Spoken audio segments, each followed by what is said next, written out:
গত গতকাল বা গত দিন কতটুকু পর্যন্ত আলোচনা করছি? 17 18 পর্যন্ত আলোচনা করছি। 18 পর্যন্ত যে গ্রুপগুলো নিয়ে আলোচনা করছি সেগুলা সবকি মনে আছে? কোনটা কি কি ছিল জিজ্ঞেস করতে পারবা? কোনটা কি কি ছিল, কেমন ছিল? গতদিন আসছিল মানে গতকাল গ্রুপ 17 18 এসব নিয়ে আলোচনা চলছিল না? হ্যাঁ মনে হয়। শিওর না তুমি কত আসো কিনা? ওরে বাপরে এত বিজি। দেখো আমরা কোন চ্যাপ্টার নিয়ে পড়তেছি? অধ্যায় 4। নাম কি চ্যাপ্টারের? পর্যায় সারণ। আমরা কিছু ইম্পর্টেন্ট কিছু মৌল নিয়ে আলোচনা করছিলাম আর কি, তাই না? এরপর বলছিলাম যেন পরবর্তী টপিকে চলে যাব, এরকমই তো, তাই না? এরকমই ছিল। তো আজকে আমরা আগে পুরাতন গ্রুপগুলো একটু ওভারভিউ দেখি। ওভারভিউ দেখার পরে তারপর আমরা পরবর্তী টপিকে যাব আর কি। পুরাতন গ্রুপগুলোর ওভারভিউ দেখার জন্য আমরা কোথায় গেলাম?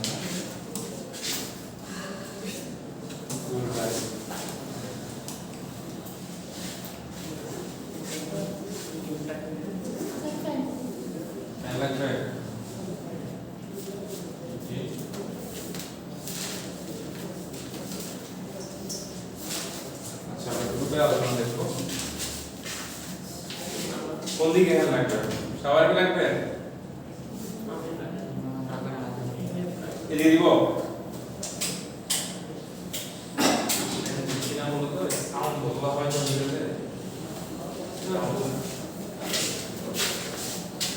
আচ্ছা মানপুরের সামনে থেকে গরম আসতেছে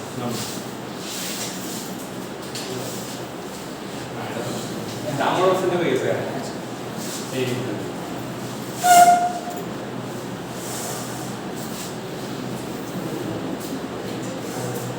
সেটা কি আগে একটা নাকি নতুন? এটা তো জানি না, দেখতে হবে।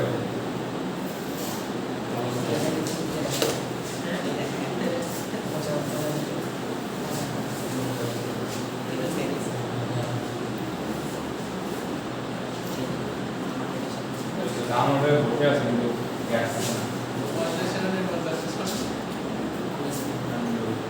দেখো, প্রথমত আমি বলি, কতদিন এই কথাটা বলছিলাম যে কি বলতো, পর্যায় সারণীতে তুমি যদি জানা শুরু করো, শুধু কন্টিনিউয়াসলি এক্সপ্লোর করতে থাকবা, পুরো পর্যায় সারণী সম্পর্কে আমরা কখনোই কি মানে এত বেশি নলেজ আছে এখানে যে সব কিছু তুমি এক্সপ্লোর করতে পারবো না। কারণ আমরা ফিজিক্স বইয়ের শুরুতে করছি যে ওয়ার্ল্ডের আমরা মাত্র 4% জানি, তাই না? 96% পুরো আননোন। তো 118টা মৌল কিন্তু কি না এখন পর্যন্ত একটু সব আবিষ্কৃত মৌল না, এখন পর্যন্ত আবিষ্কৃত মৌল, ভবিষ্যতে আরো আবিষ্কৃত হতেও পারে, নাও হতে পারে, তাই না? তো যতগুলো জানি সেগুলোর মধ্যে অনেক ইনফরমেশন আছে। তো অজানা শহর কেন বলছি? দেখো অনেক কিছু তো আমরা জানি না, যেগুলো জানি সেগুলো নিয়ে মূলত আলোচনা। পর্যায় সারণী বলতে গেলে পুরা দুনিয়া, হ্যাঁ, একটা ম্যাপ। দুনিয়ার একটা কি ম্যাপ? কি রকম ম্যাপ? বলো তো কি রকম ম্যাপ?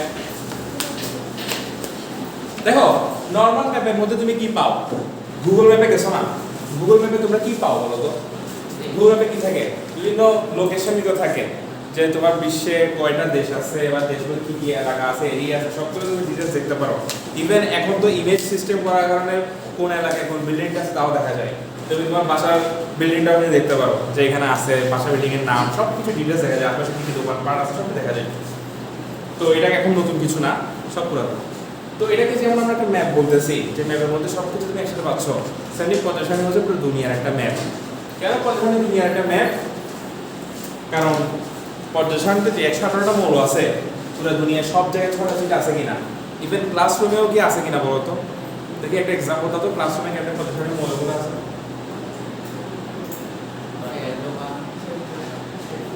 হাইড্রোজেন গ্যাস কেমন? ভাই তাহলে সেটা একটা অ্যাটম বোমা নাকি? অক্সিজেন গ্যাস আছে, এই তো একটা এক্সাম্পল। আর নাইট্রোজেনও আছে। তারপর কার্বন কোথায় আছে? পেন্সিলের মধ্যে কার্বন, পেন্সিল তো কই আছে? জায়গার মধ্যে আছে।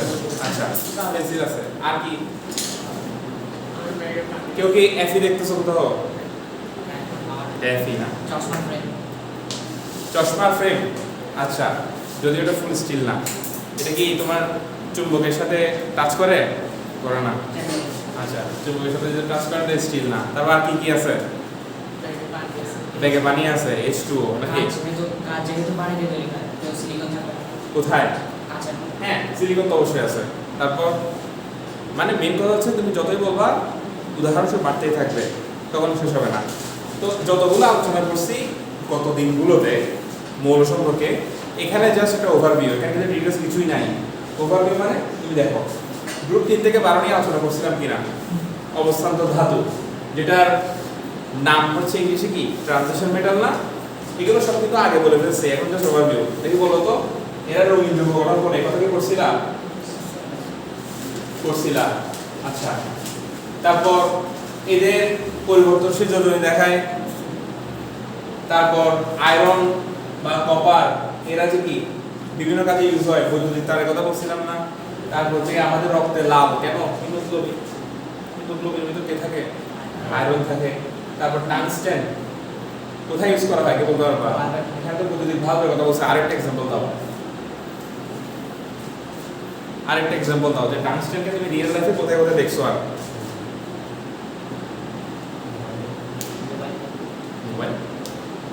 মোবাইলে টাংস্টেন কোথায়? মোবাইলের টাংস্টেন কোথায় দেখছো? আচ্ছা, রিয়েল লাইফে তো সহজ এক্সাম্পল আছে, এত ডিটেইল তুমি ঘুরে ঘুরে যাচ্ছ কেন? তোমার বাসায় বৈদ্যুতিক ইস্ত্রি নাই, আয়রন করেছে, এফি আয়রন না, আয়রন করে না। ওই আয়রন করার সময় তুমি মোটা তারটা দেখো নাই? আচ্ছা, এটা যদি নাও দেখো, হিটার চিনো না? হিটার বা হচ্ছে রুম হিটার বা হচ্ছে ধরো এই যে গিজার, আর কি আছে? মোটর, এরকম বড় বড় মেশিন আর কি কি আছে? কেটলি। এখানের মধ্যে কিন্তু যে মোটা তারগুলো ইউজ করা হচ্ছে, ওখানে কিন্তু টাংস্টেন ইউজ করা হয়। কেন? কারণ ওখানে প্রচুর হিট তৈরি হয়। তুমি জানো শীতকালে মাঝে মধ্যে দেখো যে বাসায় বড় বড় মেশিন চালাতে গিয়ে কি হয়ে যায়, হঠাৎ করে কারেন্ট চলে যায়, হয়েছে এমন প্রবলেম? কেন হয়েছে বলো? শীতকালে এমনটা হয় কেন? গরমকাল সাধারণত হয় না কেন?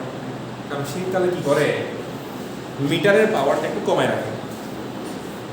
কেন কমায় রাখে? কারণ ওই সময় মানুষের বিদ্যুৎ কম ইউজ হয়, ঠিক কিনা? বিদ্যুৎ কম ইউজ হয় শীতকালে, ফ্যান তো কম ছাড়ো, কম ইউজ হয়, এই কারণে বিদ্যুৎ বিল যাতে একটু কম আসে। খুদাই তো মিটার পাওয়ার বাইরে লাভ নাই, গরমকালে না বেশি ইউজ করতে হয়, বেশি মিটার পাওয়ার লাগে।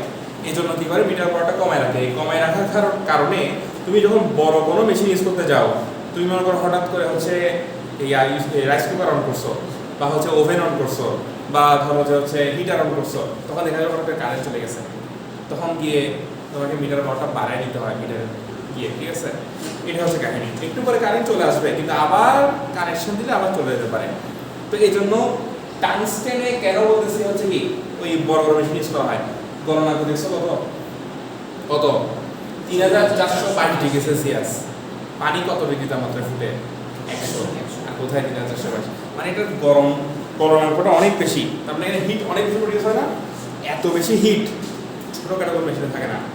বারবার মাঝখানে যে তারটা থাকে চিকন, এটাকে টাংস্টেন না, এটা টাংস্টেন। টাংস্টেন কোনটা বারবার ভাবের মতো কোনটা তুমি চিকন তার কোনটা বলছো? মাঝখানে একটা থাকে না যেটা জ্বলে ওঠে।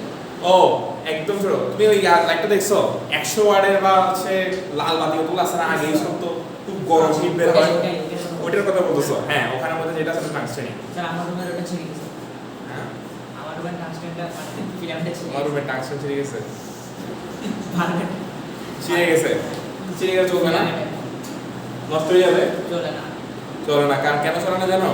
ওখানে আর্গন গ্যাস কমে গেছে।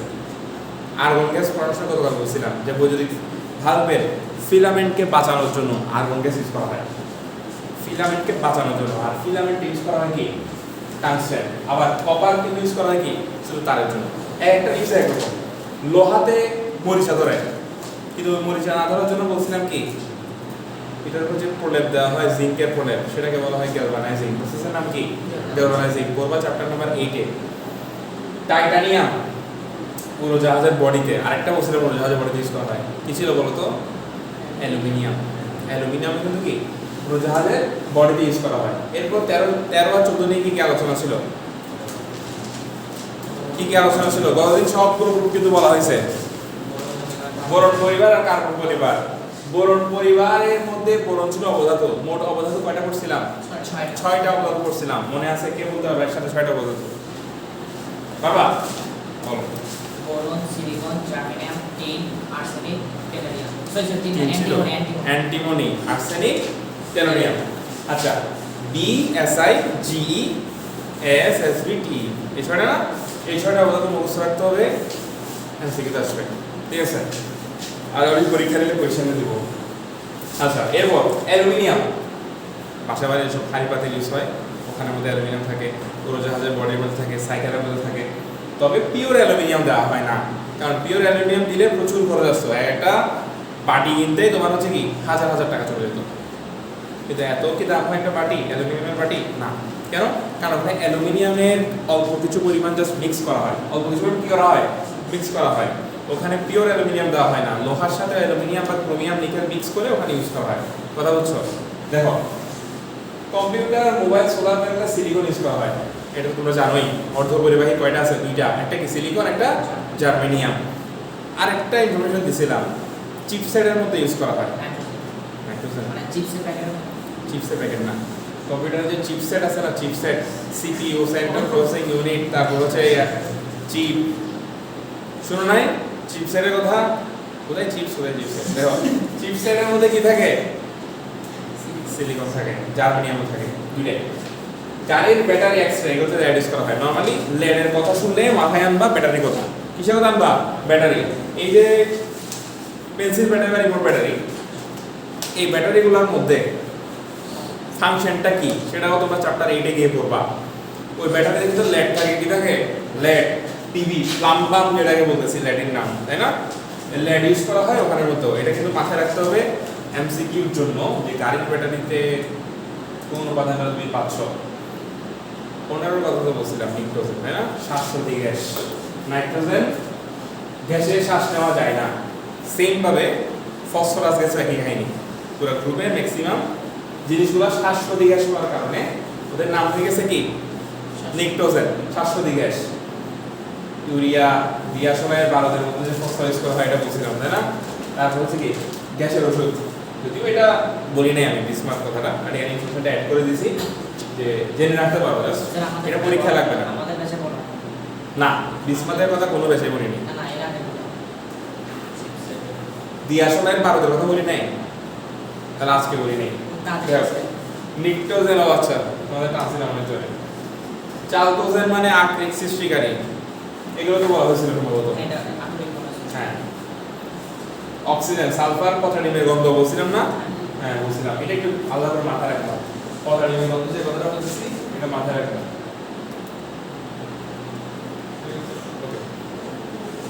এরপরে ফটোকপিয়ার মেশিন, এটা ইম্পর্টেন্ট মেশিন। এটা কিন্তু ইম্পর্টেন্ট মেশিন। কোনটা? ফটোকপিয়ার মেশিনের মধ্যে যে সেলেনিয়াম ইউজ করা হয়, এটা বলছিলাম কিন্তু। এটাও বলি তোমাদেরকে, আজকে বলতাম, আগে দেখো, হ্যালোজেন, ফ্লোরিন সবচেয়ে বেশি ঋণাত্মক ধাতু বলছিলাম, অধাতু। হ্যাঁ, সবচেয়ে বেশি ঋণাত্মক ধাতু কে? ফ্লোরিন। খুব ইম্পর্টেন্ট এমসিকিউ। টুথপেস্টে পাওয়া যায়, এটা আমি বলি নাই তোমাদের। তারপর হচ্ছে ক্লোরিন গ্যাস, জীবাণু মারার জন্য। আজকে আসলে সমস্যা নেই, একটু পরে আবার হচ্ছে গ্রুপের মৌলগুলো নিয়ে রিক্যাপ করবো। জাস্ট এখানে ওভারভিউটা দেখে নাও। একমাত্র তরল ধাতু ব্রোমিন। আর আয়োডিন হচ্ছে কঠিন পদার্থ, যেটাকে তোমরা চ্যাপ্টার 2 তে পড়ছো, ঊর্ধ্বপাতিত পদার্থ। পড়ছিলা? ঊর্ধ্বপাতিত পদার্থ কারা? যা থেকে কঠিন থেকে ডিরেক্ট তাপ দিলে তরল হয় না, সরাসরি কোথায় যায়? সরাসরি গ্যাসে কনভার্ট হয়। পড়ছো না? তাদেরকে কি বলে? ঊর্ধ্বপাতিত পদার্থ বলে। তো এই যে ঊর্ধ্বপাতনটা যে হইছে, এখানে কিছু एग्जांपल ছিল। কি কিছু एग्जांपल বলতো? আয়োডিন। আচ্ছা, ড্রাই আইস করছো তোমরা?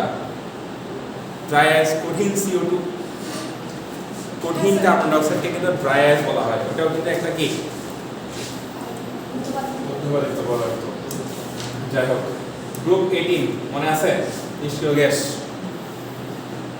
হিলিয়াম বেলুনের মধ্যে ইউজ করা হয়। যে বলছিলাম যে কি যদি কোন একটা অনুষ্ঠানের মধ্যে দেখো না যে প্রধান অতিথি এসে বেলুনগুলো উড়াই দেয়, হ্যাঁ মনে আছে দাদা? যে আমি যদি এখন অনেকগুলো বেলুন নিয়ে ধরো 20-30টা বেলুন অনেক বেশি হিলিয়াম গ্যাস দিয়ে বড় করে ফুলাইলাম, তারপর ওকে ধরতে দিলাম একদম কোনে যে আছে ওই চশমাওয়ালা, হ্যাঁ এবার ওকে আইসি থাকতে পারবে? দেখো ও উড়ে নিয়ে অন্য দেশে নিয়ে চলে গেছে।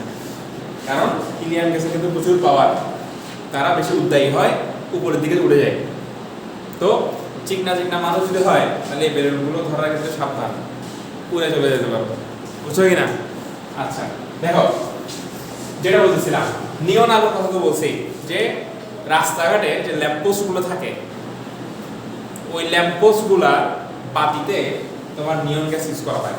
এই যে মার্কেটের মধ্যে বিভিন্ন কালারের লাল, নীল, হলুদ বিভিন্ন লাইট ইউজ করা হয় না এটা আকর্ষণীয় করার জন্য, ওখানেও কিন্তু নিয়ন গ্যাস ইউজ করা হয়। তারপর আর্গন গ্যাসের কথা তো বলে ফেলছি, বৈদ্যুতিক ভাল্বের যে মধ্যে যে তোমার ভাল্বের যে ফিলামেন্ট সেটা বাঁচানোর জন্য নরমালি আর্গন ইউজ করা হয়। নিয়ন কালার, হ্যাঁ হ্যাঁ এটাই নিয়ন গ্যাস দিয়ে বানানো হচ্ছে, ওটাই বলতেছে। আচ্ছা এখানে আর কিছু নাই, আমি জাস্ট এটা ওভারভিউ দিচ্ছিলাম কতদিনগুলোতে কি পড়াইছি। এবার আমার প্রশ্ন হচ্ছে কতদিন যেগুলো পড়াইছি তোমাদের মনে আছে কিনা।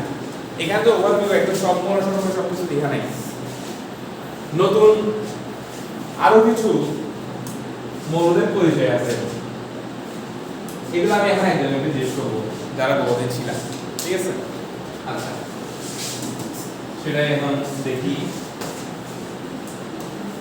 তোমরা ফেসবুকে ভিডিও দেখছো যে এখন কত রিলস বেরোছে না, যে আমি শশা রে, আমি গাজর রে, দেখছো কিনা? দেখছো? কে কে দেখছো? কে দেখো নাই? তুমি দেখছো? দেখো নাই? খুব বেশি দেখা হয় নাকি? দেখো আচ্ছা আমাকে বলো যে এই যে বলে আমি শশা রে, আমি গাজর রে, এই ভিডিওগুলো মানে এই ভিডিওটা কে রিমেক করতে পারবে এখানে এসে? মানে তোমাকে যদি বলি যে হ্যাঁ তুমি আছে এখন আমি শশা রে এটা অভিনয়টা পুরোটা করে দেখাতে পারবা? কি পারবা না? শিওর? আচ্ছা দেখো এখানের অবস্থা অনেকটা আমি কিভাবে বলে দিচ্ছি। দেখো কোয়েশ্চেন হচ্ছে আমি কে, হ্যাঁ দেখো আমি একটি ধাতু, হ্যাঁ তুমি এসে অভিনয় করবা আমি ধাতু রে, ঠিক আছে বুঝছো? আচ্ছা প্রথম ক্লুটা দিয়ে কেউ কি বলতে পারবা এখানে কোন মৌলটা হবে?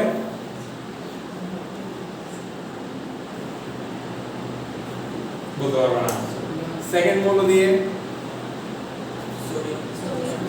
সোডিয়াম, এবার এটা সোডিয়াম বুঝে যাচ্ছে, কোনো কনফিউশন আছে? কোনো কনফিউশন নাই। তাহলে দেখো তোমরা যেটা জানতা না সেটা হচ্ছে সহজে ছুরি দিয়ে কাটা যায়, তাই নাকি? ওটা লিখে রাখো। বাকি দুইটা ক্লু তো কতদিন বলা হয়েছে নাকি, যে সোডিয়ামকে বায়ুর সংস্পর্শে আনলে বিস্ফোরণ ঘটে। কেন ঘটে? কারণ সোডিয়াম অনেক সক্রিয় একটা ধাতু হওয়ার কারণে বায়ুর অক্সিজেন বা জলীয় বাষ্পের সংস্পর্শে আসলে তীব্রভাবে বিক্রিয়া করে বিস্ফোরণ ঘটে। ইউটিউবে দেখতে বলছিলাম, একজন দেখছো বলে মনে হচ্ছে না, দেখছো নাকি? দেখো নাই। সোডিয়ামকে তুমি যদি পুকুরের মধ্যে এভাবে ছুঁড়ে মারো, পানির সংস্পর্শে আসলে পানির মধ্যে বিস্ফোরণ ঘটে। ইউটিউবে অনেকগুলো ভিডিও আছে, দেখবা, খুবই ইন্টারেস্টিং ভিডিও। দেখছো? আচ্ছা দেখলে তো ভালোই। একটা কাজ করি,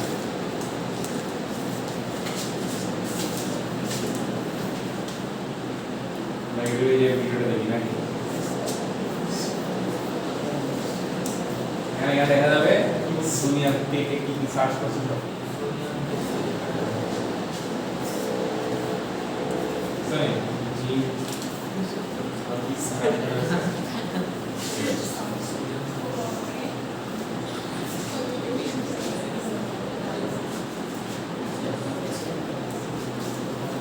আমাদের ম্যানেজার সাহেব সেগুলো করে আর কি। এটা আচ্ছা এটা না দেখে তার আগেরটা দেখে আমার ভালো লাগে। এটা দেখো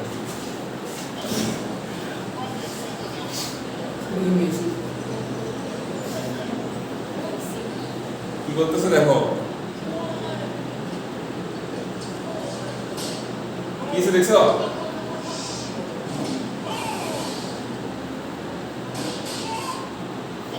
বুঝতে তো পারছো অন্তত কি আছে সোডিয়াম আর পটাশিয়াম এই দুইটাকে যদি তুমি পানির মধ্যে মিক্স করো তাহলে এইভাবে ফেটে উঠবে বুঝছো দেখো কাহিনী আচ্ছা সোডিয়াম আর পটাশিয়ামের জন্য কোথায় রাখতে হয় কেরোসিনের মধ্যে রাখতে হয় কোথায় রাখতে হয় কেরোসিনের মধ্যে রাখতে হয় তুমি এতদিন পরে আসছো সবকিছু মিক্স করে ফেলছো আচ্ছা স্যার সোডিয়াম কি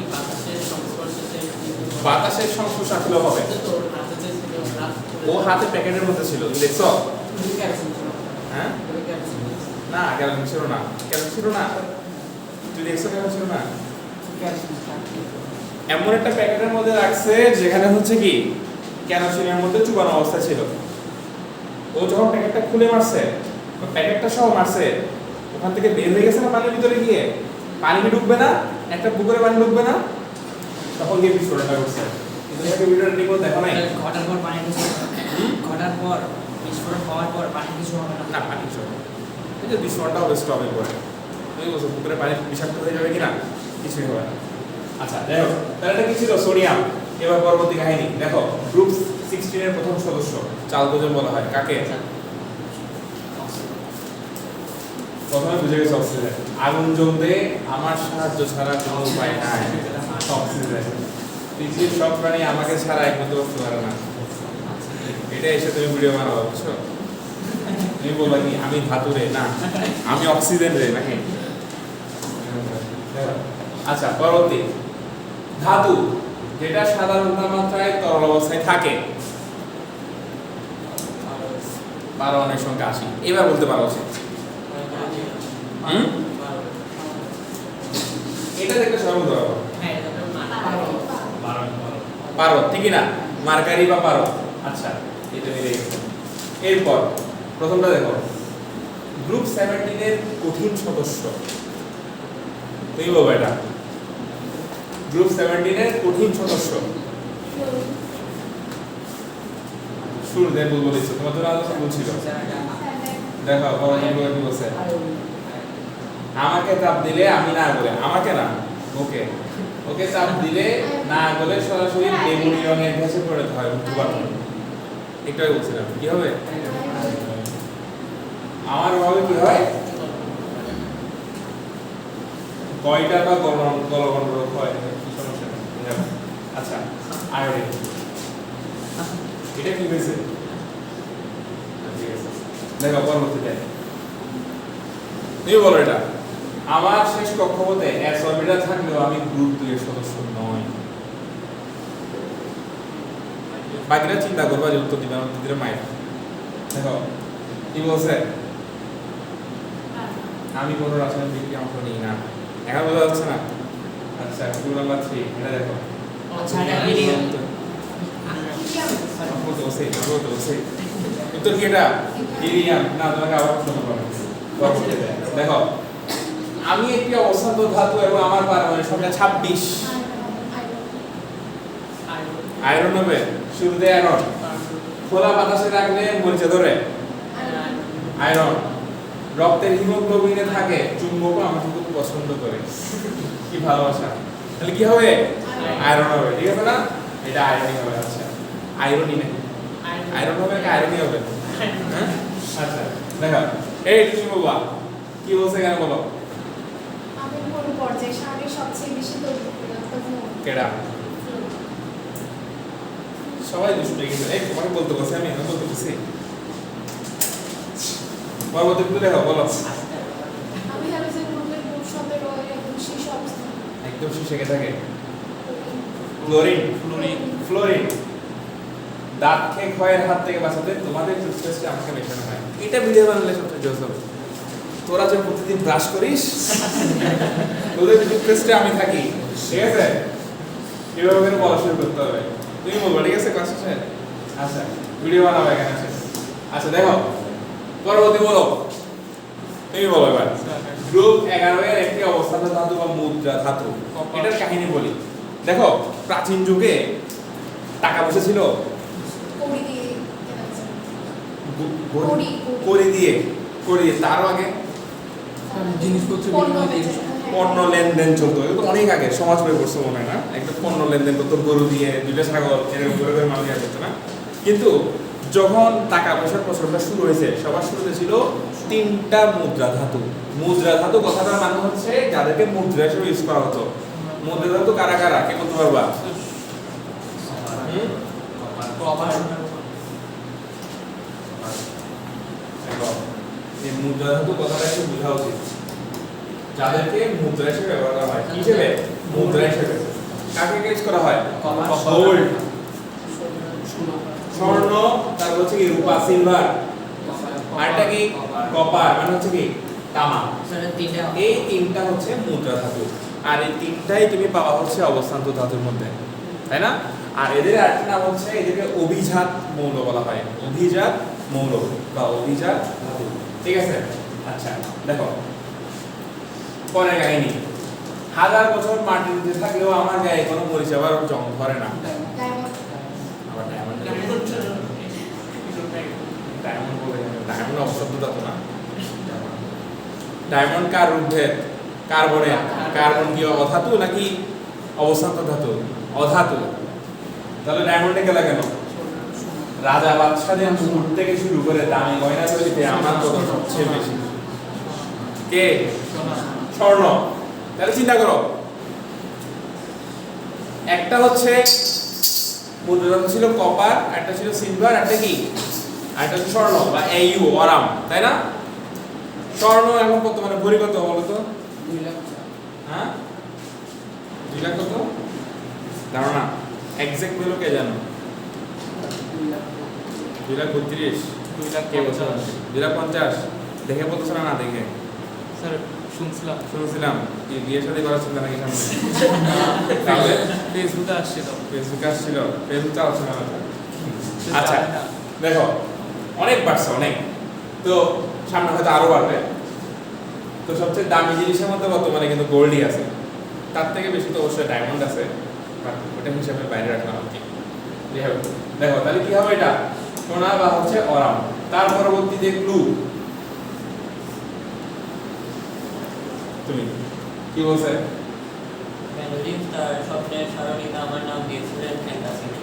আচ্ছা মনে আছে যখন সর্বপ্রথম মেন্ডেলিসের কাহিনী বলতেছিলাম, সে যে তাস খেলতো, তাসের 63টা ঘর বানিয়েছিল বলছিলাম, মনে আছে? ওখানের মধ্যে সে 63টা আবিষ্কার, মানে 63টা নিয়ে সারণী বানানোর পরে 4টা মৌল নিয়ে ভবিষ্যৎবাণী করছিল না? 4টা মৌল কার এখন এক্স্যাক্টলি মনে আছে বলো? মনে আছে কারো? মনে আছে? দেখার পরে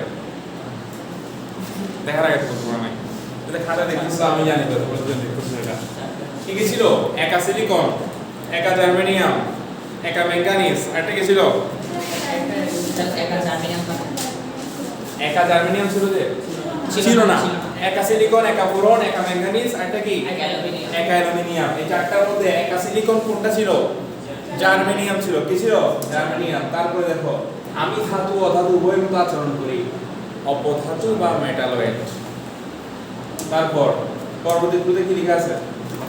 দেখো, কম্পিউটার বা মোবাইলের সেমিকন্ডাক্টর চিপসেটটা হয়ে যাবে, এটা আমাদের শিওর বলা আছে। কি হবে? জার্মেনিয়াম হবে। এই হচ্ছে জার্মেনিয়াম। আর সেমিকন্ডাক্টর চিপস বলতে চিপস বলতে চিপস না, খাবার চিপস না, চিপসেট। তোমরা আইসিটি পড়তেছো না এখন? কোনো না কোনো চ্যাপ্টারে গিয়ে আইসি নামে একটা জিনিস পাবা, ইন্টিগ্রেটেড সার্কিট, আইসি, যেখানে চিপসেট নিয়ে পড়বা। প্রত্যেকটা ইলেকট্রনিক ডিভাইসে, যে সব মোবাইল বলো, কম্পিউটার বলো, ল্যাপটপ বলো, ওখানে চিপসেট নামে একটা জিনিস আছে, ওইটা কোনের ভিতরে একটা অংশ, আইসিটি পড়বা। ঠিক আছে? আচ্ছা এই চশমা পড়ো, কি বলছে? কার কে গ্রুপ 13 সদস্য? আমি গ্রুপ 13 সদস্য। হ্যাঁ এটা বলবা। কি বলো বলো, পুরা ক্লুটা বলো। আমি গ্রুপ 13 সদস্য, আমার যোজনী 3। তোমার জন্য 3। আচ্ছা তারপর পৃথিবীর ভূত্বকে আমি সবচেয়ে বেশি পাওয়া ধাতু। বলো তো কি হতে পারে? মানে ভূত্বকে পাওয়া যায় একমাত্র, সবচেয়ে বেশি পাওয়া যায় এমন একটা উপাদান আছে। অ্যালুমিনিয়াম। তারপর ক্লু দেখো কি বলছে? অ্যালুমিনিয়াম। আমি বললাম খুব হালকা উড়োজাহাজ বা বিমানের বডিতে ব্যবহার করা হয় বলছিলাম অ্যালুমিনিয়াম তাই না আচ্ছা এরপর এই তুমি পরও কি বলছেন আমি হ্যালোজেন গ্রুপের গ্যাস করব তুমি আসলে হ্যালোজেন গ্রুপের গ্যাসের মতো জানতাম না যে। তারপর কি বলছেন আমার বর্ণ কিছুটা প্রদূষিত এবং আমার গন্ধ প্রদূষিত করে সিরিয়াসলি কি বলে এগুলা তারপর কারণ ধ্বংস করে পানি বিশুদ্ধ করতে এবং ব্লিচিং পাউডার শরীরকে আমরা হ্যাঁ এবার এটার আনসার বলবা কে তুমি বলো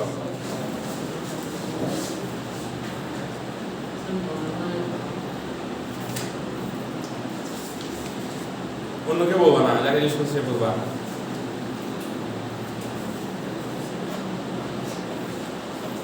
ক্লোরিন ক্লোরিন জীবাণুনাশক এই দেখো সুইং সুইং বলে গেছো কি ঠিক নাই গেছো নামছো কেমন লাগে নামতে ভালো লাগে সুইমিং পুলের পানি কি নরমাল পানির মতো একটু ভিন্ন না হালকা একটু অন্যরকম একটা কেমিক্যাল টাইপসের গন্ধ আসে না আসে কি না একটু অন্যরকম স্মেল আসে না কেন আসে বলো তো এই যে তুমি নামার আগে আরো 100 জন নেমে ওখানে যে আগাম করে রাখছে ওগুলো নষ্ট করার জন্য বা ওই জীবাণু ধ্বংস করার জন্য ওখানে ক্লোরিন পাউডার ইউজ করা হয়েছে কি ইউজ করা হয়েছে ক্লোরিন পাউডার ইউজ করা হয়েছে ওই ক্লোরিন পাউডার পানি বিশুদ্ধ করার জন্য এবং জীবাণু ধ্বংস করার জন্য ইউজ করা হয় ঠিক আছে এই কক্সবাজারের এই অবস্থা কেমন এটা বুঝতেছো কেমন এই অবস্থা তাই না কক্সবাজারের পানি দিয়ে ধ্বংস হয়ে গেল আচ্ছা যাই হোক তাহলে কি হবে এটা ক্লোরিন হবে এবার আপনি বলেন খুব সহজ প্রশ্ন পটাশিয়াম কোন দিক থেকে এটা পটাশিয়াম পরের উদাহরণ দেখেন তোমার হাড় আর দাঁত মজবুত করার জন্য ইউজ করে বলো ক্যালসিয়াম তারপর দেখো চুনা পাথর বা খড়িতে প্রচুর পরিমাণে পাওয়া যায় কি হবে ক্যালসিয়াম হবে দেখি আমাকে কি বলতে পারবা চুনা পাথরের সংকেত কি এটা হচ্ছে CaCO3 তাই না আচ্ছা এবার আমাকে বলো চুনের সংকেত কি CaCO3 চুনের সংকেত ক্যালসিয়াম অক্সাইড চুনের পানির সংকেত CaOH2 এবার দেখা একটু প্রশ্ন করাই দেখে বলো কুইক লাইমের সংকেত কি CaO তুমি বলো CaO তুমি বলো CaO বলো কি quick lime CaOH2 quick lime এগুলো পড়ো নাই আগে আমার তো মনে হয় ক্লাসে ছিল কুইক লাইম হচ্ছে CaO কুইক লাইম কি CaO এবার দেখে বলো স্ল্যাকড লাইম কোনটা স্ল্যাকড লাইম CaOH2 CaO স্ল্যাকড লাইম হচ্ছে CaO খাই বলছি বলো দেখাই আমাকে তাহলে দেখা ক্লাসের বই নিয়ে আসতেছে দেখো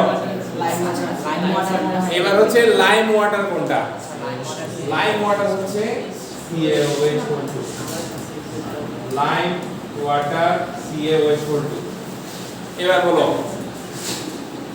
চুনের পানি কোনটা লাইম ওয়াটার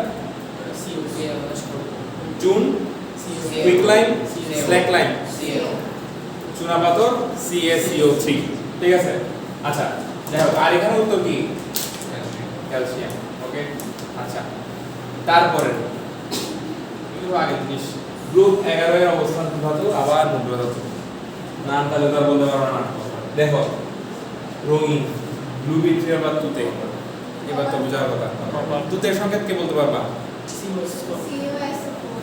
CuSO4 আর কেউ CuSO4 আর কেউ তুতের সংকেত হচ্ছে তোমরা অর্ধেক বলো অর্ধেক বলো না CuSO4.5H2O 5 অণু পানি কিন্তু কপার সালফেটের সাথে যুক্ত হলে তখন সেটার নাম দুধে। তার আগ পর্যন্ত এটা কি হয় না, তার আগ পর্যন্ত শুধু কপার সালফেট হয়। শুধু কি হয়? শুধুই কপার সালফেট হয়, ঠিক আছে? আচ্ছা, এরপর পয়েন্টটা দেখো কি বলছে, বিদ্যুতের খুব ভালো পরিবাহী হওয়ায় তোমার ঘরে যে বৈদ্যুতিক তারে আমাকে ব্যবহার করা হয়। কপারের তার ইউজ করা হয় না, এই কপার। কপার কিন্তু ওয়ান কাইন্ড অফ কি বলছিলাম, উদাহরণ বলছিলাম, ঠিক আছে? আচ্ছা, কি বলছে, গ্রুপ 18 এর সেকেন্ড সদস্য বা নিষ্ক্রিয় গ্যাস শেষ কক্ষপথে অষ্টপূর্ণ আছে নাকি? তারপর কি বলছে,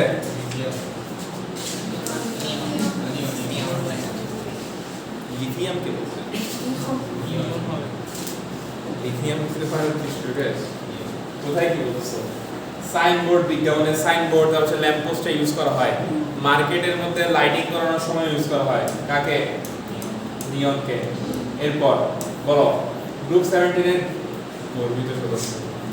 আচ্ছা, আমি গর্বিত সদস্য কেন বলবো, গন্ধ উৎকট লালচে বাদামি, এটাও যে আয়রন গ্রুপ 17 এ, তো মানে কি রাখবা না। আর কি বলছে, পর্যায় সারণীতে সাধারণত একমাত্র তরল অধাতু, অধাতু সবসময় গ্যাসীয় হয়, ম্যাক্সিমাম টাইমে কি হয়, অধাতু ম্যাক্সিমাম টাইম গ্যাস হয়, কিন্তু একমাত্র তরল অধাতু হচ্ছে সাধারণ তাপমাত্রায় কে?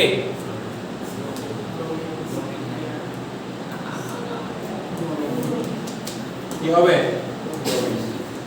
আচ্ছা, এটা কিন্তু জেনে রাখা উচিত, একমাত্র তরল অধাতু ব্রোমিন, এটা হবে একমাত্র তরল অধাতু ব্রোমিন।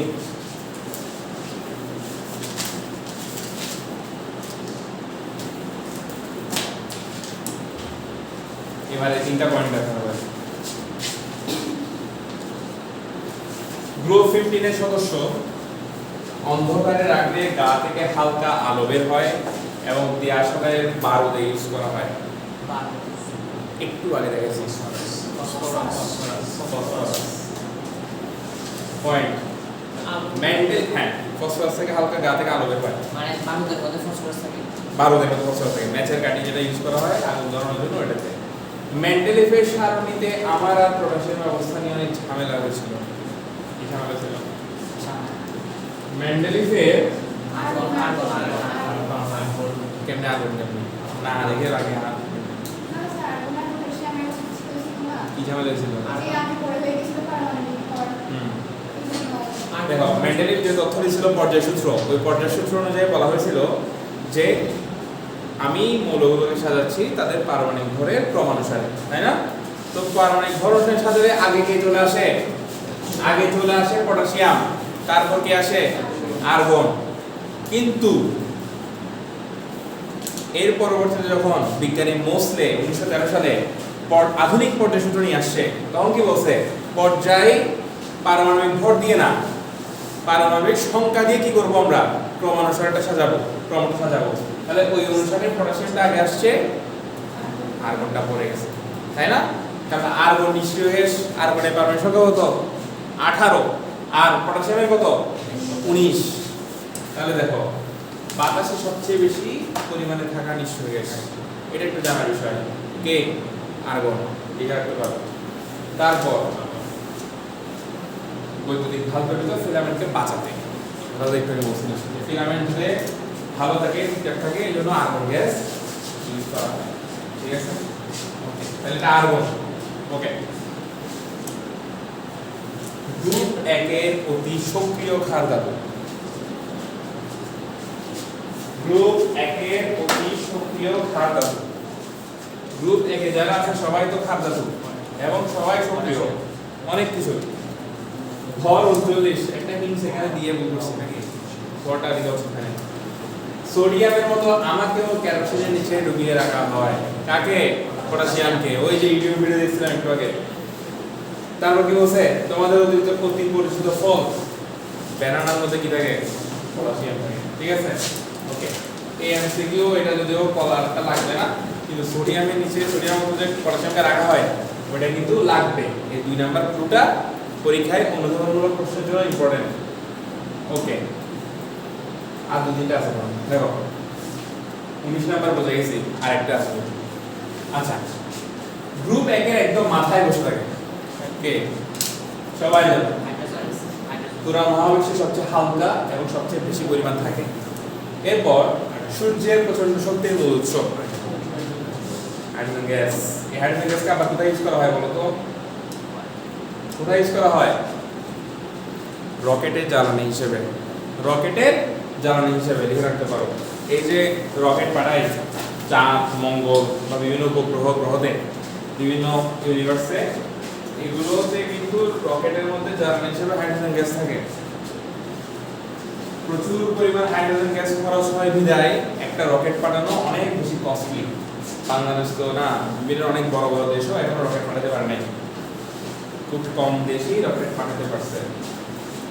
বাংলাদেশ থেকে একটা স্যাটেলাইট যেটা পাঠাইছে, তাও সেটা কি বাংলাদেশে পাঠাইছে? বঙ্গবন্ধু স্যাটেলাইট করতে পাঠাইছে? বঙ্গবন্ধু স্যাটেলাইট যেটা পাঠাইছে ওটা কত কোথায় পাঠাইছে? 10টা দেশ বলতেছে কি ভাঙি ভাঙিয়ে একটা দেশ থেকে একটা পাঠাইছে কে বলতেছে? ফ্রান্স নাকি বাংলাদেশ থেকে পাঠাইছে? ঢাকা থেকে? এটা জানবা, গুগল করে জানবা, ডিটেইলস করবা। তোমার দেশে একটা স্যাটেলাইট আছে পাঠাইছে, এটা সম্পর্কে তুমি যদি না জানো তাহলে আর কি হইল? বাট আমি চিন্তা করছি 5 আগস্টের পরে এই স্যাটেলাইটের নাম পাঠায় নাই কেন? এটার নাম দিয়ে জি স্যাটেলাইট দেওয়া উচিত না? যাই হোক, ভিডিও থেকে পার্টটা কাটতে হবে, তাহলে পরে হয়তো। আচ্ছা দেখো, আমার বলতেছি আমার যোজনী 4 আর আমি গ্রুপ 14 এর প্রথম সদস্য।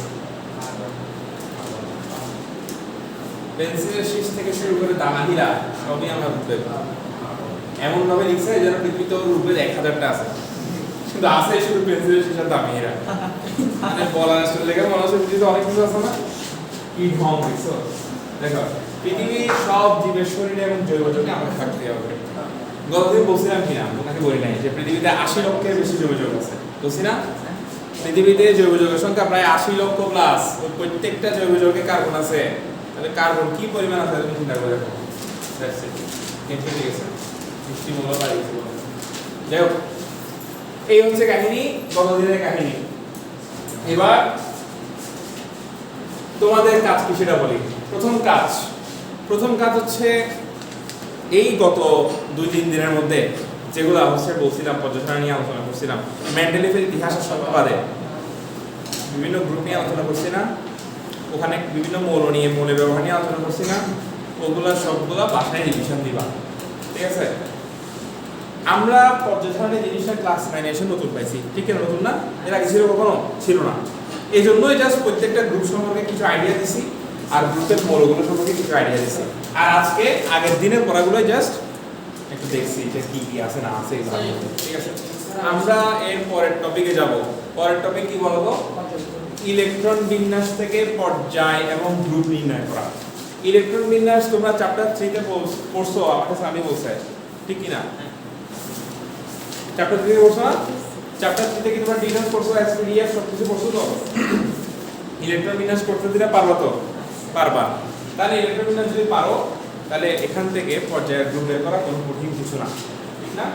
এবার আমাকে বলো, তোমরা কি কোয়ান্টাম তত্ত্ব পড়ছো? কোয়ান্টাম থিওরি বা কোয়ান্টাম তত্ত্ব পড়ছো? পড়ো নাই। কোয়ান্টাম তত্ত্ব পড়ে আফবাউ নীতি পড়ছো? হুন্ডের নীতি না। পাউলি বর্জন নীতি না। আচ্ছা, আমরা কোয়ান্টাম তত্ত্বটা একটু ওভারভিউ দিব, খুব কম সময়ে, অত ডিটেইলস না। কোয়ান্টাম তত্ত্বের পরে এই 3টা নীতি, আফবাউ নীতি, হুন্ডের নীতি, পাউলি বর্জন নীতি, এই 3টা নীতি পড়বো। এরপরে আমরা পর্যায়ে গ্রুপ নাম্বার আসবো। এই 3টা নীতি প্লাস কোয়ান্টাম তত্ত্ব জানলে তোমার কোনো মৌলের কোনো ইলেকট্রন বিন্যাস, পর্যায়, গ্রুপ নিয়ে কখনোই আর কনফিউশন আসবে না। এখন না, ইন্টারমিডিয়েটে আসবে। দেখো, প্রথম কথা যে কি বলবো, কোয়ান্টাম তত্ত্ব লিখো, হেডিং দাও, কোয়ান্টাম তত্ত্ব।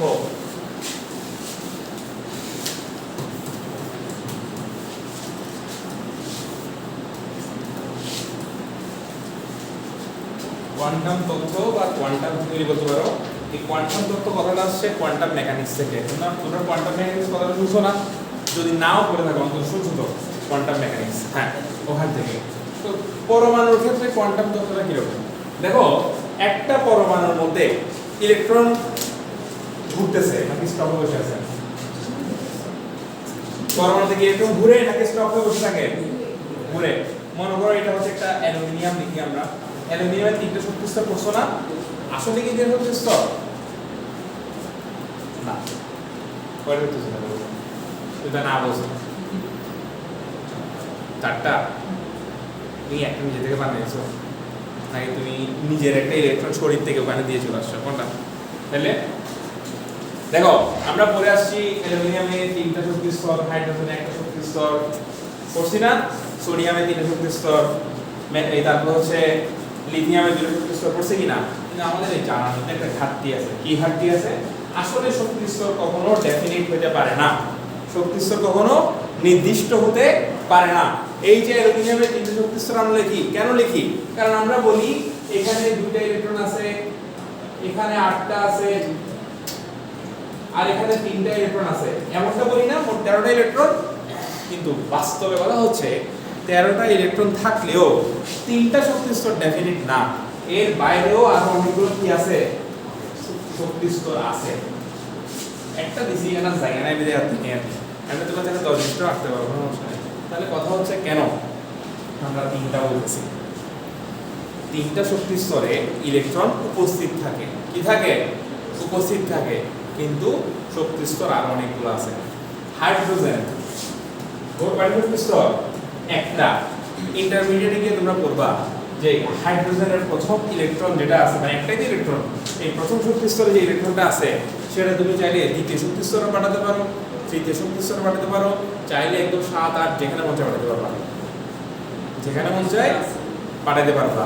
তার মানে তখন কি আমি বলবো হাইড্রোজেনের 7টা শক্তি স্তর? যদি 7 নম্বরে চলে যায়, 2 নম্বরে চলে গিয়ে বলবো হাইড্রোজেনের 3টা শক্তি স্তর? না, শক্তি স্তরটা ওর না, শক্তি স্তর অসংখ্য আছে।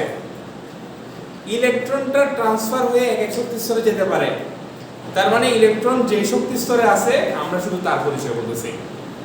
এই শক্তি স্তর থেকে আমি যদি ইলেকট্রনটাকে এখন এখানে ট্রান্সফার করে দিই, তোমরা অলরেডি বোর মডেলে পড়ার কথা, চ্যাপ্টার 3 তে বোর মডেল পড়ছো না? যে বর্ণালীর কথা পড়ছো না? তো বর্ণালীতে কি পড়ছো তোমরা? ইলেকট্রন এক শক্তি স্তর থেকে অন্য শক্তি স্তরে যায়, পড়ছো কি বর্ণনায়? এইভাবেই তো যায়। এই যে এক শক্তি স্তর থেকে অন্য শক্তি স্তরে যাচ্ছে, কেন যাচ্ছে পড়ছিলা? যখন তুমি বাইরে থেকে হিট দিবা বা ওখানে এক্সাইটেড স্টেটটা ক্রিয়েট করবা, ওখানে উত্তেজিত অবস্থায় ও হাইড্রোজেন কি করে প্রথম শক্তি স্তর থেকে ইলেকট্রনটা দ্বিতীয় শক্তি স্তরে চলে যায়। এই যে প্রথম শক্তি স্তর থেকে দ্বিতীয় শক্তি স্তরে যাচ্ছে তখন শক্তির কি হয়? শোষণ হয়।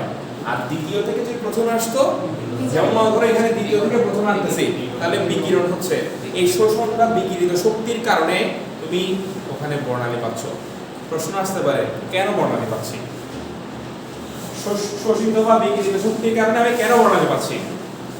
কি বলতে পারবা?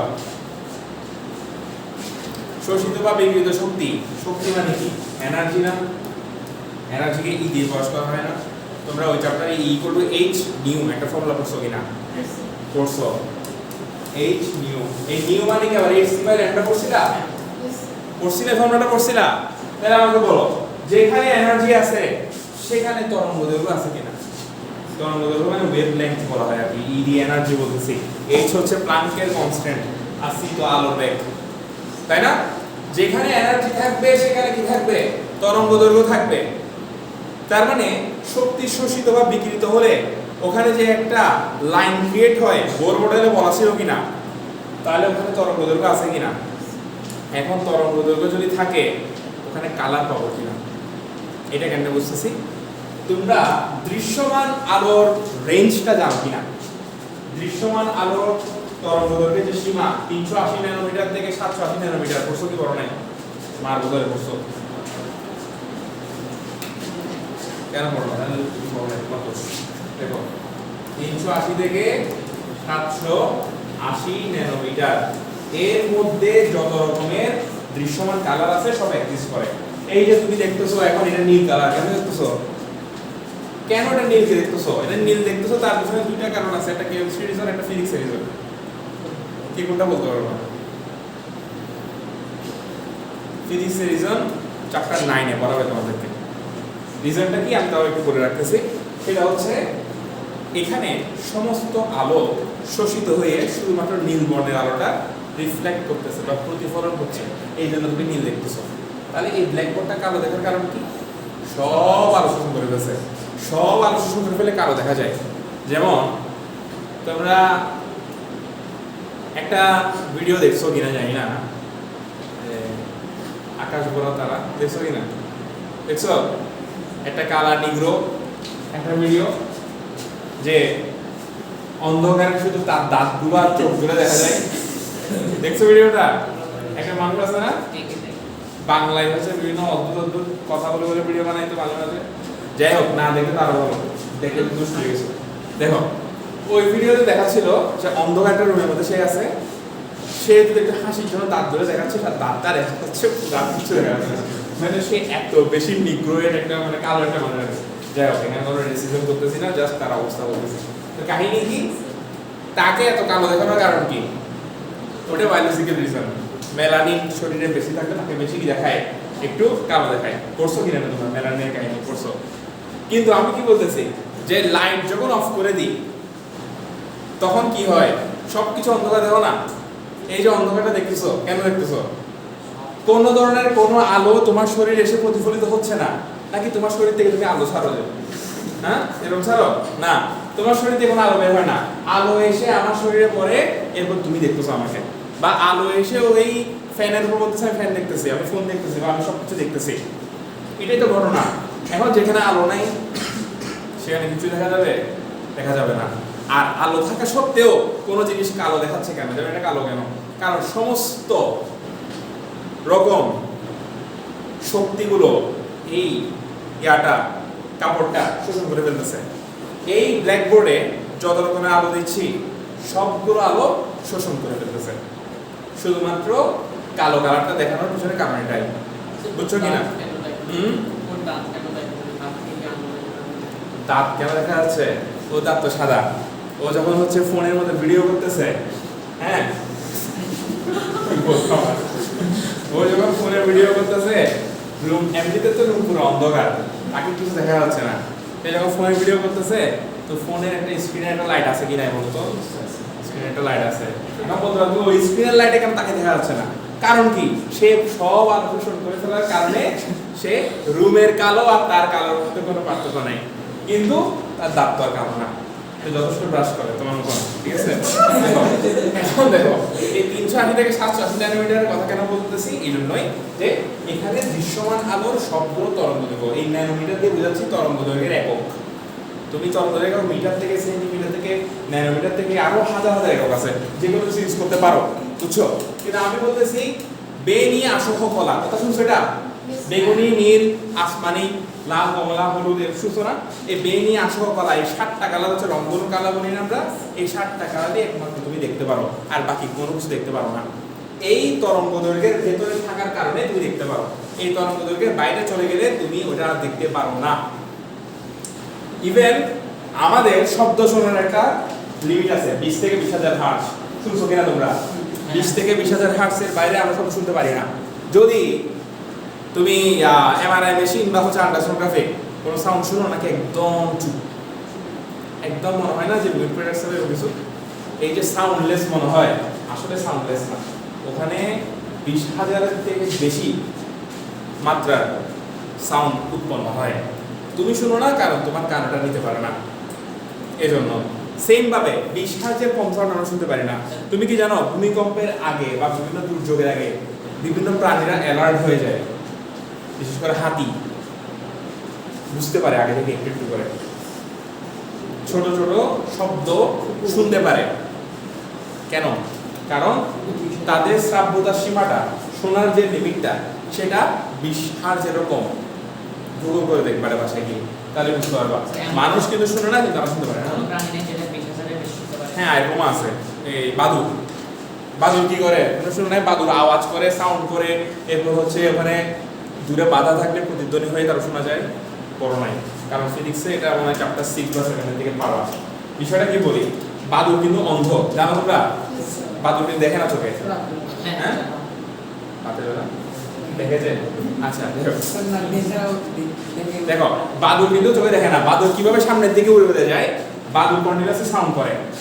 সাউন্ড করার সময় ওই সাউন্ডটাকে যদি দেওয়ালে ধাক্কা দিয়ে ব্যাক করে, তাহলে সে মনে করে যে কি সামনে কোনো একটা দেওয়াল আছে, ওখান দিয়ে আমি যাইতে পারবো না।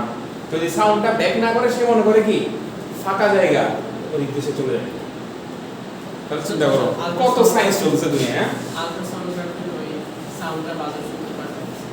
আল্ট্রাসাউন্ড সাউন্ডটা দেখে একটা বাদুরকে ধরে নিয়ে আসবো, শুনতে পারি না। ও যদি রিঅ্যাকশন দেয় তাহলে হ্যাঁ আমি কিছু বলছি, এত কমে ট্রাই করে দেখি নাই।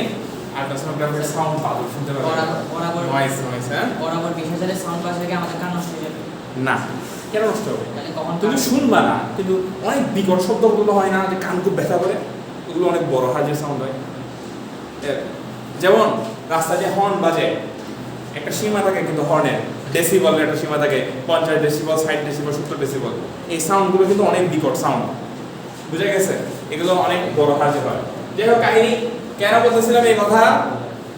বলতেছিলাম যে কি ইলেকট্রনের কোনো নির্দিষ্ট শক্তি স্তরে থাকবে কি থাকবে না, এটা ডিপেন্ড করে কিসের উপর?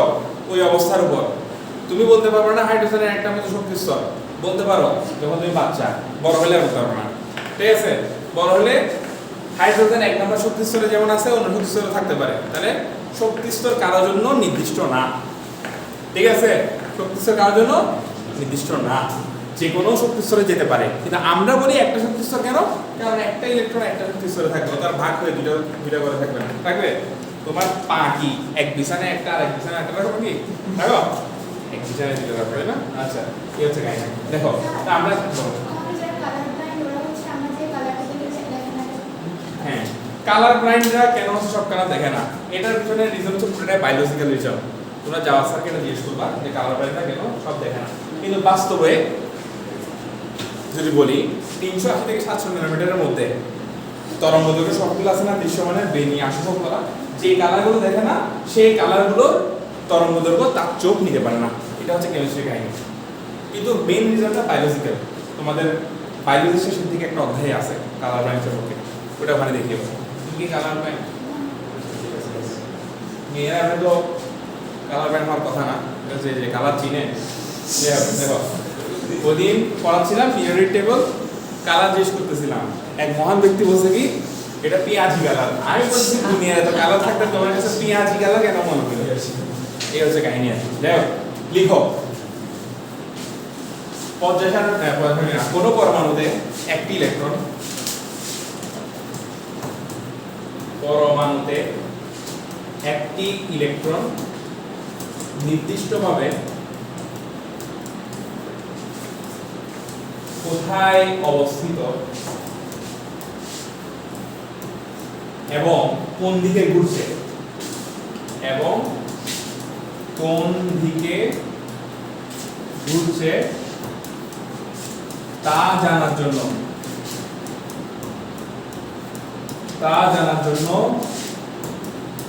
চারটি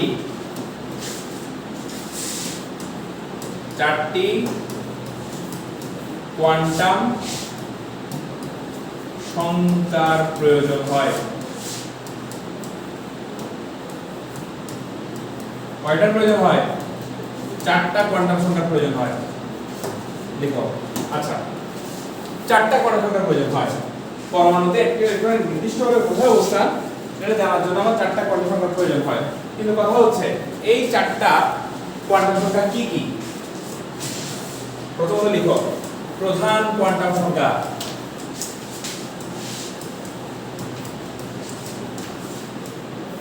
প্রধান কোয়ান্টাম সংখ্যা। 2 নম্বরে লিখো সহকারী কোয়ান্টাম সংখ্যা। তারপর লিখবা চুম্বকীয় কোয়ান্টাম সংখ্যা।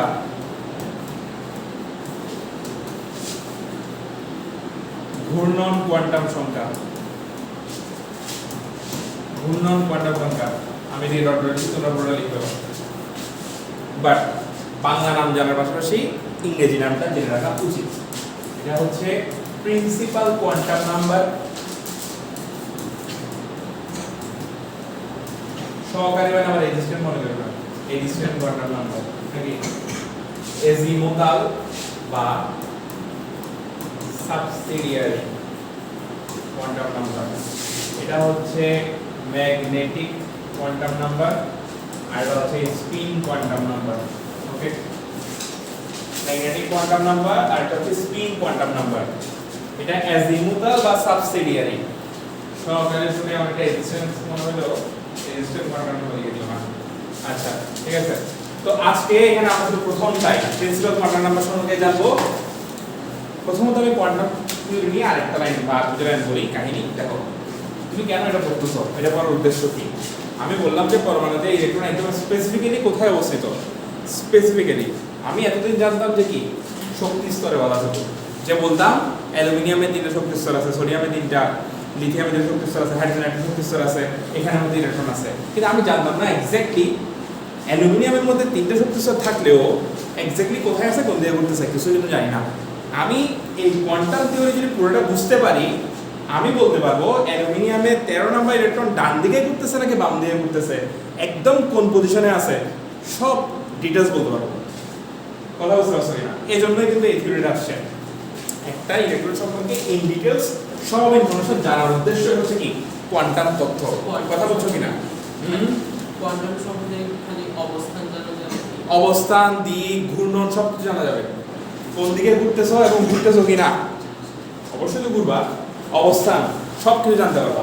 অবস্থানের ক্ষেত্রে বলি, তোমরা এখন পর্যন্ত শিখছো শুধু শক্তি স্তরের কথা, যে শক্তি স্তর, কিন্তু শক্তি স্তরের ভিতর কি থাকে? শক্তি স্তর ইংরেজি বলতে পারবা? অরবিট। অরবিটের ভিতর কি থাকে? না, আমাদের আগেও এই কথা বলছে, অরবিটাল থাকে, কিন্তু অরবিটের ভিতর অরবিটাল না। অরবিটের ভিতর থাকে উপশক্তি স্তর, যেটাকে বলা হয় কি সাব অরবিট। কি থাকে? Sub orbit. অরবিটের ভিতর সাব অরবিট, সাব অরবিটের ভিতর কি থাকে? অরবিটাল থাকে। কথা ক্লিয়ার? বুঝতে পারছো কি বলছি? তাহলে অরবিটের ভিতর সাব অরবিট, এই জিনিসটাই হচ্ছে তোমার অরবিট নির্দেশ করে। এটা সাব অরবিট, এটা অরবিটাল। আর স্পিন দিয়ে বোঝায় তুমি কোন দিকে ঘুরতেছো, কোন দিকে ঘুরতেছো না। অরবিট, সাব অরবিট, অরবিটাল, কোন দিকে ঘুরতেছো, কোন দিকে ঘুরতেছো না, এটা বোঝায়। তো এগুলো এমনিতেও সামনে আসবে, এখন কত প্যারাগ্রাফ কিছু নাই। প্রথম পয়েন্টটা মেইনলি আমাদের এখন জানতে হবে প্রধান কোয়ান্টাম সংখ্যা। তাহলে আমি কি বললাম, যে ইলেকট্রন হচ্ছে তোমার ডান দিকে ঘুরতেছে না বাম দিকে ঘুরতেছে এই জিনিসটা, আর এক্স্যাক্টলি কোন শক্তি স্তরের, কোন উপশক্তি স্তরের, কোন অরবিটালের মধ্যে আছে ওটা জানা। কেন? কারণ ইলেকট্রোমাইক্রোস্কোপিক যন্ত্র আবিষ্কার হয়েছে না, ওইটা দিয়ে জুম করে দেখা গেছে ওই শক্তি স্তরটা আরো অনেকগুলো লাইনে বিভক্ত। ওই লাইনগুলোকে বলা হচ্ছে কি উপশক্তি স্তর।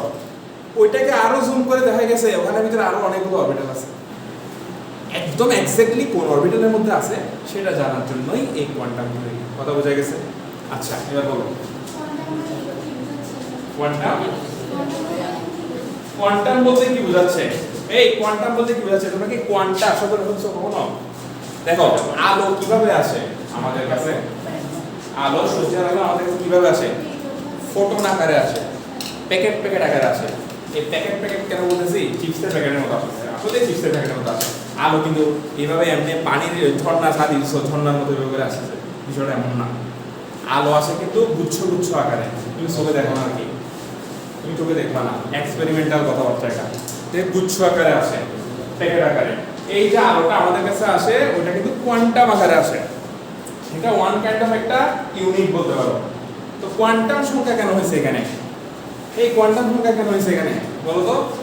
এই 4টা নাম্বার দিয়ে তুমি এক্স্যাক্টলি একটা পরমাণুতে ইলেকট্রনের 14 অষ্টু উদ্ধার করতেছো, এটা হচ্ছে মূল কাহিনী। আর 14 অষ্টু উদ্ধার করার কারণে এখানে কোয়ান্টাম কেন হয়েছে? আলো যেভাবে হচ্ছে সূর্য থেকে প্যাকেট আকারে আসে বা কোয়ান্টাম আকারে আসে, সেম ভাবে এই কোয়ান্টাম নাম্বার দিয়েও তুমি এক গুচ্ছ কিছু সংখ্যা বোঝাচ্ছ। এটা বিজ্ঞানীদের আইডিয়া ছিল নাকি এক গুচ্ছ কিছু সংখ্যা, যে সংখ্যাগুলো দিয়ে তুমি কি ডিটেইলস জানতে পারতেছো কোন ইলেকট্রন কোথায় আছে। কথা বোঝা গেছে? হ্যাঁ, আরো ব্যাখ্যা আছে, সব ব্যাখ্যা এখন বলবো না, পরে জিজ্ঞেস করি আবার, ঠিক আছে? ওকে, কেন কোয়ান্টাম হয়েছে আরো ব্যাখ্যা আছে। ওকে, কাহিনী দেখো। প্রধান কোয়ান্টাম সংখ্যা লিখো, আমি লিখতেছি প্রিন্সিপাল কোয়ান্টাম নাম্বার।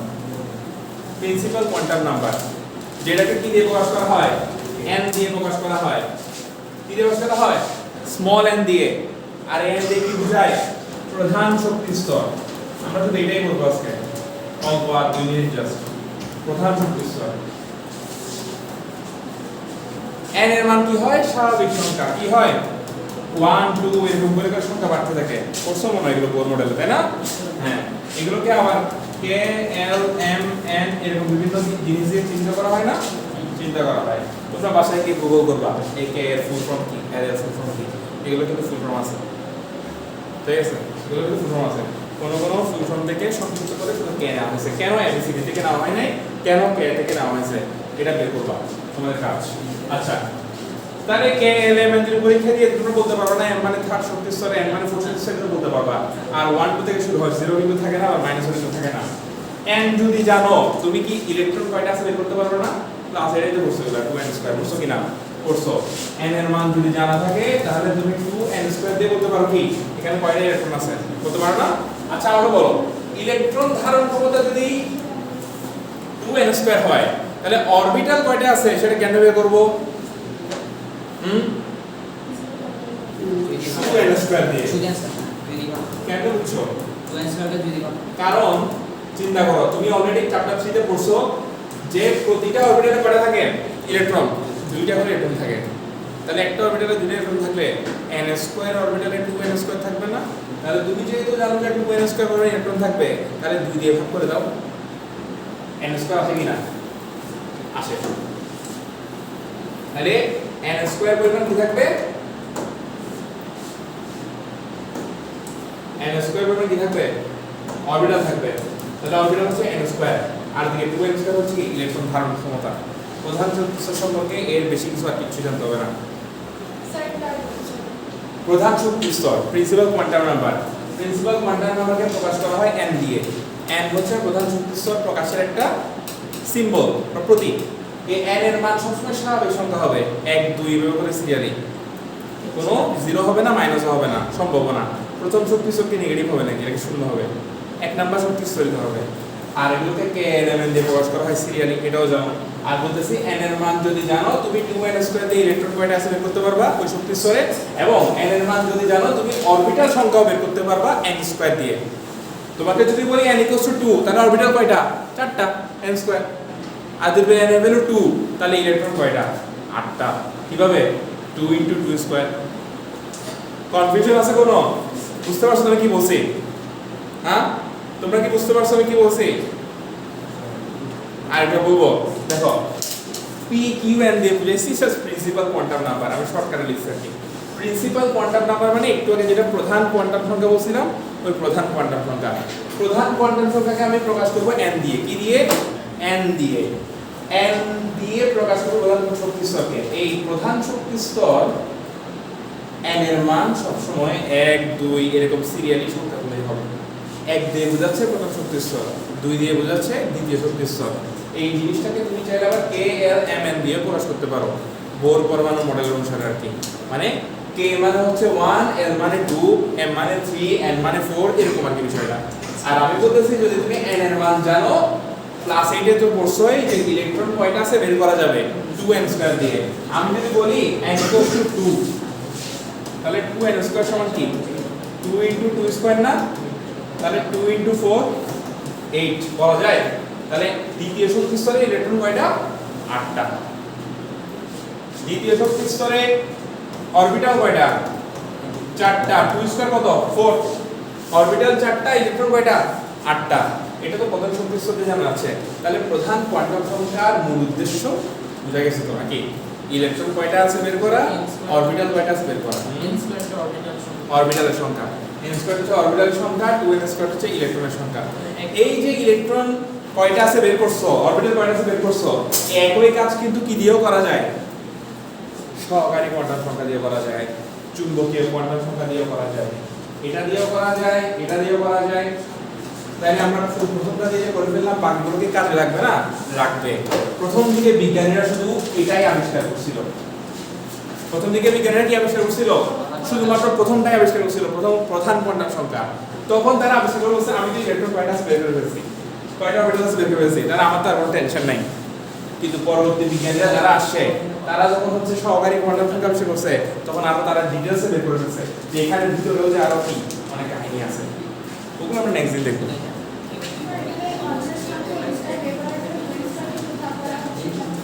কোয়েন্সারি এর সংখ্যা একটা অর্ডার লেভেলের থাকে আর তুমি যদি এর সংখ্যাকে দুই ভাগ করে দাও তাহলে অর্ডার লেভেলের ওই কি নেবে একটি কলা আছে 10 টাকা করে 10 টি কলা 100 টাকা তাহলে 100 টাকায় কয়টি কলা পাওয়া যাবে 10 টি পাওয়া যাবে এরকম অনেক কিছু আছে বুঝা গেছে আচ্ছা এটা আর কিছু না জাস্ট ঐকিক নিয়মে রিভার্স ম্যাথ করছি তাই না ছোটবেলায় পড়ছিলেন না তো 12টি পেন্সিলের দাম 24 টাকা হলে একটি পেন্সিলের দাম 2 টাকা এরকম পড়ছিলেন না তা আমি এখন যদি বলি একটি পেন্সিলের দাম 2 টাকা 24 টাকায় কয়টি পেন্সিল পাওয়া যাবে কথাটা হচ্ছে এরকম 2n স্কয়ার থেকে যদি ইলেকট্রন পেয়ে যাও তাহলে অরবিটাল কয়টি হবে দুই ভাগ করে দিব আচ্ছা এতগুলো বুঝে যাবো তাহলে আজকে আর কিছু নাই আমাদের ছুটি নাকি 26 বাজে 26 বাজে